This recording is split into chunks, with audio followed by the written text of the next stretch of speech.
اپنے گناہوں کے واسطے، گناہوں کے لیے اللہ تعالیٰ کے سامنے جواب دہ ہیں۔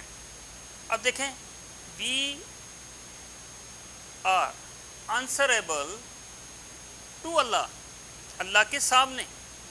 میں نے بیفور نہیں لگایا کہ سامنے کا ہم اکثر بیفور لکھتے ہیں، کیوں؟ آنسریبل ٹو ہوتا ہے اللہ کے سامنے، کس چیز کے لیے؟ فار اور سنس، ہم اپنے گناہوں کے لیے ذمہ دار ہوں گے۔ اب آنسریبل ٹو اور فار کا کمبینیشن ہے، تو اسی طرح سے ہم بہت ساری پریپوزیشن ہیں وہ پڑھیں گے، تو آپ نے ان کا خیال رکھنا ہے۔ نیکسٹ ہے گرامر، اس پہ میں بڑا سٹریس دینا چاہتا ہوں۔ بہت سارے اسٹوڈنٹس آتے ہیں میرے پاس تیاری کرنے کے لیے، ایم کیٹ کی تیاری، کیٹ کی تیاری، تو اس میں نے دیکھا ہے کہ بچے کو جب ہم کروا رہے ہوتے ہیں اور وہ بتا رہا ہوتا ہے کہ جی میں نے فلاں یونیورسٹی سے پڑھا ہوں، میں نے فلاں اچھے کالج سے پڑھا ہے، تو کالج کا نام وہ لکھتا ہے، تو ہم وہ بتاتا ہے تو ہم سوچتے ہیں کہ یہ کالج بہت اچھا ہوگا، یہ اچھے کالج میں پڑھ کے آیا ہے، تو اس کی جو گرامر کی گریپ ہے بہت اچھی ہوگی۔ لیکن افسوس کے ساتھ کہنا پڑتا ہے کہ آپ کو آن دی اسپاٹ ایرر ایک کویسچن آتا ہے، اور یہ کویسچن آن دی اسپاٹ ایرر سیکنڈ ایئر میں ہی ہمیں کروا دینا چاہیے اور آپ کو کر لینا چاہیے، کیونکہ جب آپ اینٹی ٹیسٹ کی تیاری کے لیے جاتے ہیں تو آپ کے پاس 2 ماہ ہوتے ہیں، اور یہ کوئی ایسا رول نہیں ہے کہ آپ کو 2 سال کا کام جو ہے، یہ 1 سال کا کام جو ہے وہ الادین کا چراغ نہیں ہوتا کہ وہ 2 ماہ میں آپ کے مائنڈ میں انسٹل کر دیا جائے گا، یہ بڑا رانگ ہوتا ہے۔ تو لہٰذا آپ کو شروع سے ہی سیکنڈ ایئر میں ہی یہ جو گرامر ہے، جو اس میں مسٹیکس ہیں، گرامیٹیکلی مسٹیکس ہیں، یہ آپ کو دیکھنی چاہیے اور آپ کو رٹا نہیں لگانا چاہیے۔ خاص طور پہ میں اپنے اسٹوڈنٹس کو کبھی بھی یہ سجیسٹ نہیں کروں گا کہ اس میں چند ایک رول کو وہ رٹا لگائے اور بس وہ سمجھے کہ میں ایک اچھا میری گرامر بہت اچھی تیار ہو چکی ہے، یا میں یہ سمجھوں کہ میں گرامیرین بن گیا ہوں۔ ایسا نہیں ہوتا، آپ کو ایک جو رول ہے وہ لاجیکلی ایکسپلین ہونا چاہیے، اور آپ کو لاجیکلی اس رول کو سمجھنا چاہیے، تاکہ فردر آپ کے جو کنسیپٹ ہیں بہتر ہوں اور آپ نیکسٹ کسی بھی کمپیٹیٹیو ایگزام میں مار نہ کھائیں۔ آپ کو آن دی اسپاٹ ایرر کا فوری پتہ چل جائے، اور اب آن دی اسپاٹ ایرر اس میں پریپوزیشن کی مسٹیک بھی ہو سکتی ہے، گرامر کی بھی ہو سکتی ہے، اور ایکسپریشنز کی بھی مسٹیک ہو سکتی ہے، تو ہم نے اس کو دیکھنا ہے۔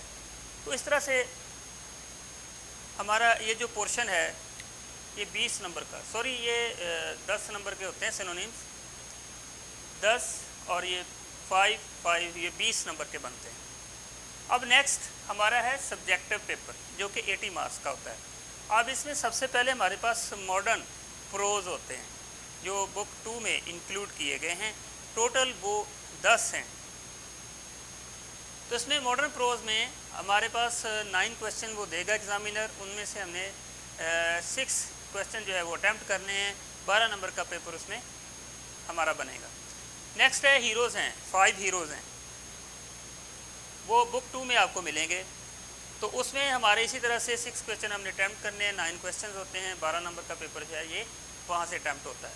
اب کویسچن نمبر 4 جو ہے اس میں مسٹر چپس آتا ہے۔ مسٹر چپس میں سے ہمیں کویسچن جو ہے وہ 8 اٹیمپٹ کرنے ہوتے ہیں، 11 یا 12 ہوتے ہیں، تو اس میں سے 8 جو ہے وہ ہم نے اٹیمپٹ کرنے ہیں۔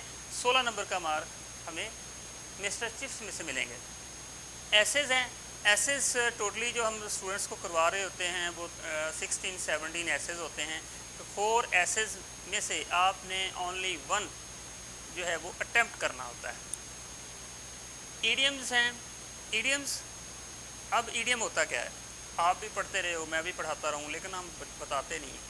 یہ بیسیکلی ایڈیم جو ہے یہ ایک جو ہم اس کی اگر ڈیفینیشن کریں، the difference between reality and appearance is called idiom. For example وہ کیسے؟ ہم نا اکثر پنجابی بولتے ہیں اور مذاق کرتے ہیں ایک دوسرے کو، وہ کہتے ہیں یار تم بڑے بادشاہ آدمی ہو، شہزادے آدمی ہو۔ حالانکہ وہ شہزادہ نہیں ہوتا، بادشاہ نہیں ہوتا، لیکن اس کا جو اپیرنٹ ہے میننگ ہم اور لے رہے ہوتے ہیں، اور جو اس کا جو ریئلٹی میں میننگ ہے وہ اور ہوتا ہے۔ اب اس کو جب ہم یہ کہتے ہیں نا کہ تم بادشاہ آدمی ہو، شہزادے آدمی ہو، تو اس کا مطلب یہ ہے کہ تم ایک جھلے آدمی ہو یار، تم انتہائی بیوقوف آدمی ہو، تمہیں بات کی سمجھ نہیں آتی۔